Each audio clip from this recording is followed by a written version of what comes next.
આ તરફ કોર્ટના આદેશ બાદ દહેગામના પશુપાલકો મુશ્કેલીમાં મુકાયા છે। 91 ગામની દૂધ મંડળીના 15,000 પશુપાલકો ફસાયા છે। ઉત્તમ ડેરીએ મધુર ડેરીમાં દૂધ ભરાવા પર સ્ટે મુકાવ્યો છે। છેલ્લા 6 મહિનાથી મધુર ડેરીમાં પશુપાલકો દૂધ ભરાવતા હતા। ભાવ ન મળતા પશુપાલકો મધુર ડેરીમાં જોડાયા। ઉત્તમ ડેરી પર પશુપાલકોનું શોષણ કરવાનો આરોપ છે। ડિપોઝિટ માંગતા મંડળી રદ કરવાની ધમકી આપ્યાનો પણ આરોપ લાગ્યો છે। ઉત્તમ ડેરી દ્વારા સ્ટે લાવવામાં આવ્યો છે અને સ્ટે લાવવામાં આવ્યો છે એટલે મધુર ડેરી દ્વારા જાણ કરવામાં આવી દહેગામ તાલુકાની મંડળીઓને કે ભાઈ આવતીકાલ 7 થી 11 તારીખથી દૂધ લેવામાં આવશે નહીં। તો અમે અહીંયા રજૂઆત કરવા આવ્યા હતા કે ભાઈ કયા કારણોસર અમારે દહેગામ તાલુકાના આવો અન્યાય કરવામાં આવી રહ્યો છે। વર્ષોથી દહેગામ તાલુકો પીડાઈ રહ્યો છે। ઉત્તમ ડેરી દ્વારા પોષણક્ષમ ભાવ આપવામાં નથી આવતા, એના કારણે અમે મધુર ડેરીમાં જોઈન થયા।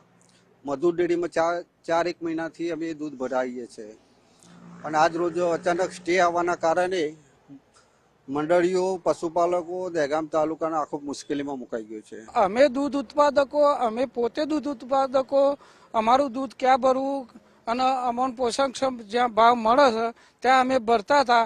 તો અમારા દૂધ ઉત્પાદનનું સરકાર કઈ રીતે, કોર્ટ કઈ રીતે આદેશ કરે કે તમારું દૂધ સ્વીકારવું નહીં। ટોટલી મંડળીઓ 91 ગામડાની જોઈન્ટ થઈ છે। 15,000થી વધારે પશુપાલકો જોઈન્ટ થયા છે। પ્લસ બીજા નંબરમાં કે અમને સારો ભાવ અને બધું મળી રહેશે મધુરમાં।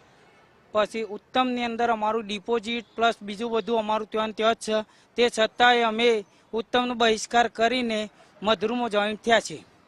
તે છતાંય ઉત્તમમાં આજે અમને રિટર્નમાં માગણી કરવામાં આવે છે, પણ અમારે જવું નથી, અમારું શોષણ થાય છે ઉત્તમમાં। દહેગામ તાલુકાના 91 ગામ અને 91 ગામની દૂધની મંડળીઓ જે છે એ તેમના સંકળાયેલા તમામ પશુપાલકો માટે હવે ચિંતાનો વિષય બન્યો છે, કારણ કે મધુર ડેરીમાં જે દૂધ પહોંચાડવામાં આવતું હતું તે દૂધ લેવાનો મધુર ડેરીએ ઇનકાર કર્યો છે। કારણ કે આ જે તમામ જે મંડળીઓ છે એ પહેલા અમદાવાદમાં આવેલી ઉત્તમ ડેરી ખાતે દૂધ જે છે પહોંચાડવામાં આવતું હતું, પરંતુ છેલ્લા 6 મહિનાથી તે દૂધ ઉત્તમ ડેરીની જગ્યાએ મધુર ડેરીમાં લાવવામાં આવતું હતું। પશુપાલકોને યોગ્ય ભાવ અને યોગ્ય ફેટ અને શોષણ થતા હોવાને કારણે તમામ પશુપાલકોએ ઉત્તમ ડેરીમાં દૂધ આપવાનો ઇનકાર કર્યો હતો અને મધુર ડેરીમાં દૂધ સપ્લાય શરૂ કરતા ઉત્તમ ડેરી દ્વારા સ્ટે લાવવામાં આવ્યો છે અને 2 દિવસની અંદર મધુર ડેરી દૂધ લેવાનું બંધ કરશે તેની વાત થતા જે ખેડૂતો છે તે ખેડૂતો પશુપાલકો એ બધા અહીંયા પહોંચ્યા હતા અને તેઓ જે છે મધુર ડેરીમાં રજૂઆત કરવા પહોંચ્યા હતા, પરંતુ કોર્ટનો સ્ટે હોવાને કારણે તમામ જે પશુપાલકો છે તે હવે મધુર ડેરીમાં દૂધ નહીં આપી શકે। અંદાજિત 15,000થી પણ વધારે પશુપાલકો છે હવે પોતાનું દૂધ જે છે ક્યાં આપશે તે સૌથી મોટો ચિંતાનો વિષય બન્યો છે। સાથે તેઓ માંગ કરી રહ્યા છે કે જે જવાબદાર ઉત્તમ ડેરી છે તેની સામે કડક કાર્યવાહી કરવામાં આવે અને સાથે સાથે અમારા જે પશુપાલકો છે જે હવે અન્યાયથી પીડાઈ રહ્યા છે તેમને ન્યાય આપવામાં આવે તેવી માંગ કરવામાં આવી રહી છે। કેમેરામેન જય જાની સાથે રાહુલ ત્રિવેદી, ગુજરાત ફર્સ્ટ।